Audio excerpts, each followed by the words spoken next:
Wow. It's something serious to actually see yourself from a couple of years ago on film. It's kind of strange actually, because that's the younger me. Um, but revisiting like the situation and the feelings, they're still the same. Um, I want to thank everybody, of course, for. I'm sorry, because it's not often that I actually watch the film because, like I said, it's just a lot of things that hasn't been handled. And it's still a lot of growth coming from just all the movement and everything that we're doing. But I do want to thank everybody for just showing up and having me to be a part of this opportunity to hopefully, just make a change for the future. Day that that was that was my big brother. I mean, we were born 5 years and one day apart. Our birthday's actually coming up here soon. They'd be 30 this year. Um, so just, trying to deal with the fact that he's not here is the hardest thing. And then it being coming from what could have been prevented, honestly, a workplace incident, it makes it harder to accept the fact that he's gone. Um, Day was Day was a very driven individual. It was his, like it was mentioned in the film, his first job. He was actually excited for this job too because he was soon to be actually giving birth to his baby. His child ended up being still a stillborn, but he was, that was what he was driven for. So he was excited to be a part of the job, to actually start, and um, you know, not even a complete 4 hours into his shift, his life was taken from him. And honestly, we actually didn't even find out until hours after Day had passed. Um, it wasn't until we were actually about to go and pick him up from what we thought was a completed shift of work, did my mother open the door to a sheriff to actually tell us that Day was no longer with us. And, that was one of those things. It was actually hard for me to accept. And so I didn't really go through my emotional, you know, I didn't handle my burdens at around the same time that everybody did. I was in shock. So I wasn't working at the time. So I didn't even understand how, somebody's life could be taken at work. It didn't make any sense to me. So it took a lot for me to actually accept it. And it probably wasn't really until after his funeral that I actually really take everything in. But years go by, and we put the film together. And even then, it was still hard. It was a few years afterwards, and you know, just having to play that role to actually tell his story was difficult. It was difficult. And it wasn't much to tell because he didn't actually get to go into the workforce and actually experience it because he, didn't make it past his first day.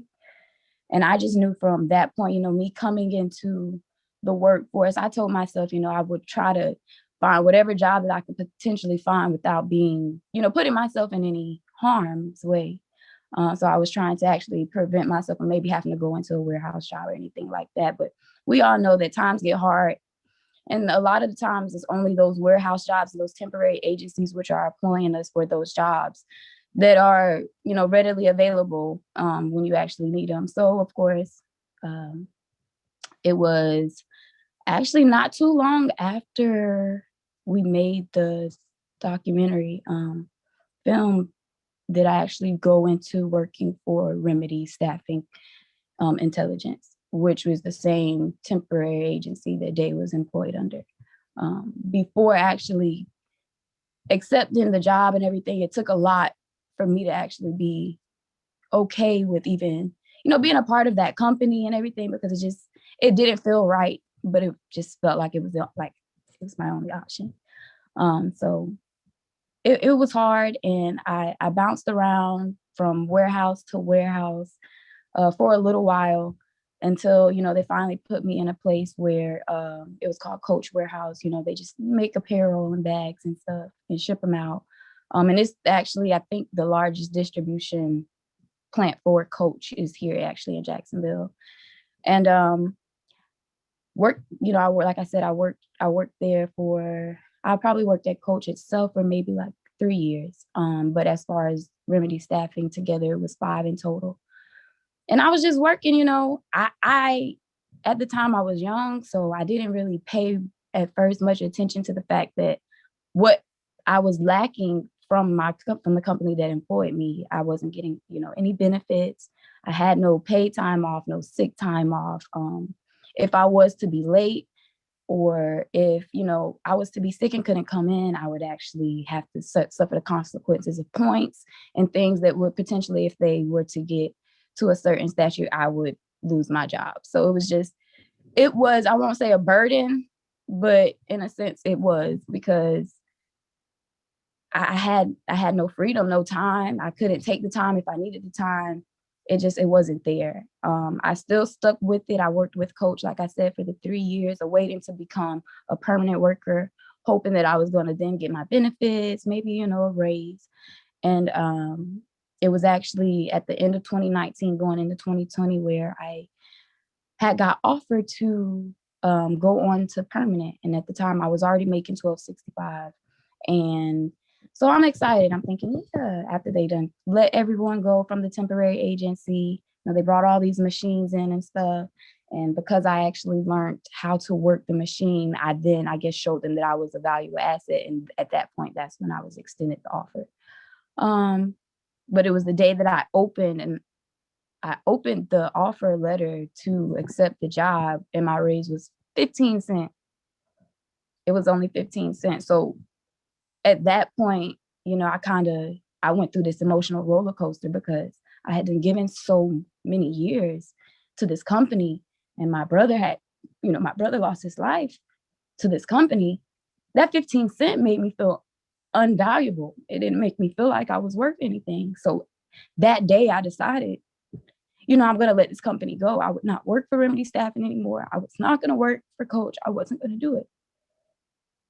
And I'm sorry to get emotional, but just to revisit even that situation, definitely puts a toll on me, because, like I said, I watched my mother also work for this company. My younger brother, he's going to be 20 this year, he also worked for this company. So it just sucks, because they don't really care. And that's how, honestly, just being a worker, that's how it feels. It feels like they don't care. There's not a lot of policies and procedures, intact behind these companies to ensure that we are safe. I actually, working for a Coach, we have these push carts that have ladders on them. And I'm a bit clumsy already, but climbing up the ladder, I actually, I fell, and it was at least 4 steps, and I'm not quite that tall, but we were reaching into boxes that were maybe 2 feet tall, walking up these ladders. And when I fell, instead of, taking care of me and trying to make sure I was okay, they just had me sit down for 2 hours and rest myself. And because I was a temporary worker, no matter what, even if I just decided I couldn't work after those 2 hours, I was going to have to suffer the consequences of getting points put on behind my name. And then, of course, which would eventually lead to, if I was to acquire too many, me losing my job. So I literally sat out for 2 hours and got up and had to limp around, and nobody showed no remorse, for me.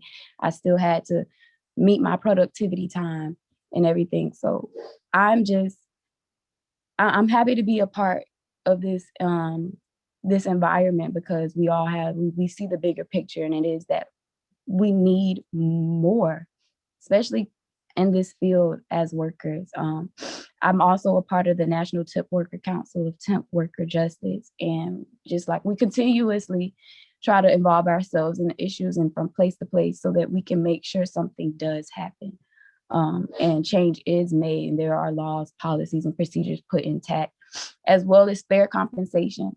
Being in these workplaces, I've witnessed not only other people, go through traumas and all types of things, as far as like maybe losing someone to a work-related incident, or even just not being able to work due to a work-related accident and not getting any compensation for that. And I just feel like that's totally unfair. 5,000 workers are killed on a job year round. That's yearly. That's a yearly estimated number. So that's terrible. Like Jaribu said, like the point of this whole summit is we should not be dying to make a living. We shouldn't. It does. We don't live for money. We don't live for things of the such. So it's just amazing that things like this are going on, so that we can make the world aware that there are things that need to be changed for people like us, people who are involving ourselves in these different jobs that don't see the benefits of having people like us, people who will come in off the streets with bare minimum of training. When I was employed with Coach, I went through a 30-minute training. That was it.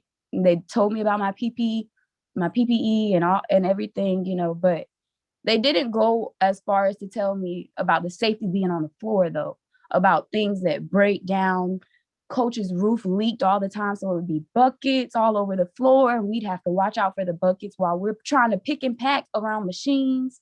So it's just like, and honestly, it wasn't until I really put myself in the environment did I understand the extent of what happened to my brother. Because now I know that he was neglected. It was neglect. It was neglect there. They could have done more. And I would hate for anybody else to have to deal with those traumas, whether it's losing a brother, a mother, a sister, or anyone, because it never changes. Those feelings stay.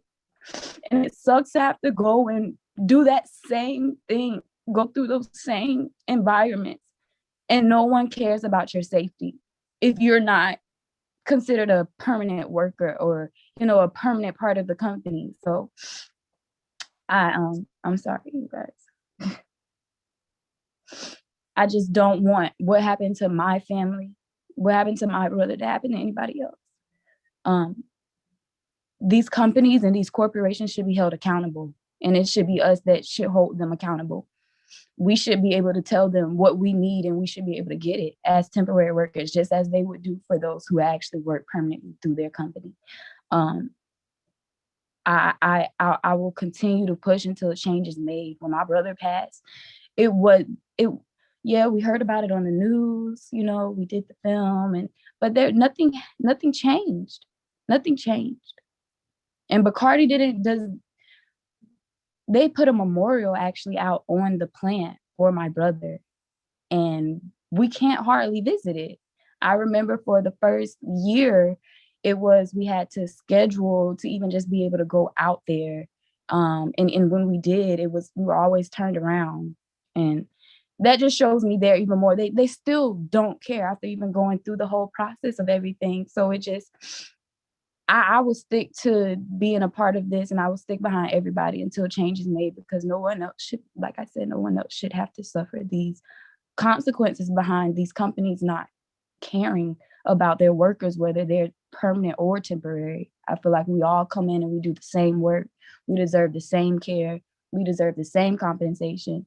It should not make no difference. And to even be temporary for as long as I was, it wasn't until it was brought to my attention when I started telling people, I'm like, yeah, I was temp for 5 years. They're like, you were temp for 5 years? Like, what?